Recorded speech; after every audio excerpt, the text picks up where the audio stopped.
স্ত্রীকে ক্ষমা করে দিতে বলেছিলেন মাহমুদুল্লাহ। ডেঙ্গুতে আক্রান্ত হয়ে হাসপাতালে ভর্তি হওয়ার পর যেন মৃত্যু খুবই কাছে থেকে দেখা হয়ে গিয়েছে মাহমুদুল্লাহ রিয়াদের। দেশে এখন মহামারী ডেঙ্গুতে প্রতিদিনই শোনা যাচ্ছে মৃত্যুর খবর। সেই ভয়াবহ অভিজ্ঞতার স্মৃতি তুলে ধরেছেন মাহমুদুল্লাহর স্ত্রী জান্নাতুল কাউসার মিষ্টি। সামাজিক যোগাযোগ মাধ্যমে নিজের ব্যক্তিগত প্রোফাইলে কার্ডিও থেরাপিস্ট হাই থিফিটিস ইউনিট CUSDU একটি ছবি পোস্ট করেন মিষ্টি। ছবিটির সঙ্গে তিনি লিখেছেন গত সপ্তাহে সেই দুঃসহ সময়ের কথা।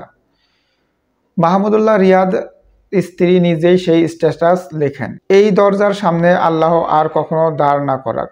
এটা ছিল আমাদের জীবনের সবথেকে কঠিন আর ভয়ঙ্কর সময়।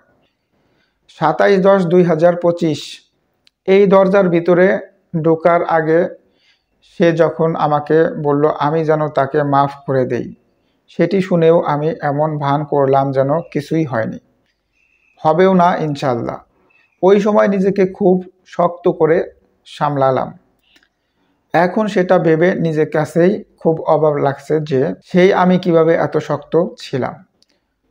জান্নাতুল কাউসার মিষ্টি আরও যোগ করেন, আমি দৃঢ়ভাবে বিশ্বাস ছিলাম যে আমার আল্লাহ আমাকে সবরের পরীক্ষা করেছিলেন। এই পরীক্ষায় আমি উত্তীর্ণ হব ইনশাআল্লাহ।